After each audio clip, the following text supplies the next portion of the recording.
Inside every washer is a decision maker, a circuit board that runs the whole show. If your Samsung top-load washer won't start, throws error codes, or just sits there unresponsive, that main control board might have called it quits. I'm Rory with AppliancePartsPros.com, and today we're swapping it out.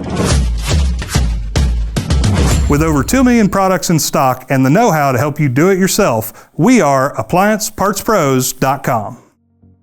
You'll need a Phillips screwdriver and a small flat blade. And of course, kill the power first. Unplug the washer or shut off the breaker before you start. Remove the 6 screws across the back of the control panel, 1 in each corner and a few across the middle. Then release the tabs on both sides and lift the cover off. Go slow here, plastic gets brittle over time. Next, pull off the encoder knob. Straight out, no twisting. Flip the console. Remove the screws holding the control assembly to the console.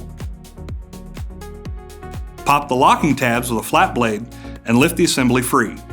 You're now looking at the main and sub control boards. Pop open the main control cover by releasing the small tabs. And there's your board.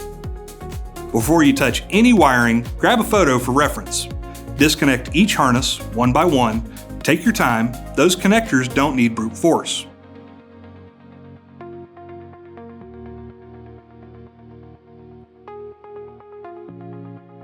And remove the board from the housing. The main control and sub-control are joined like a motherboard and interface. Release the tabs holding them together to separate the two. Here's the old main control board, and here's the new one. If you've got yours ready, perfect. If not, you can find it fast at AppliancePartsPros.com. Snap the new main control back into the sub-control. And reconnect every harness until it clicks. Loose connectors cause all kinds of phantom errors, so double check them. Snap the control cover back on, mount the assembly where it came from, secure the screws, reinstall the knob, flip the console into place and tighten those 6 screws across the back.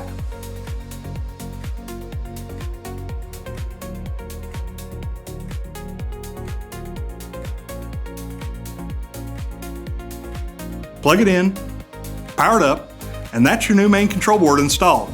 Simple, solid, and ready for another few thousand loads. Nice work. If this helped, or you've got your own take on this repair, drop it below. And for the parts that keep your washer going, check out AppliancePartsPros.com. Most orders ship fast. See you next time.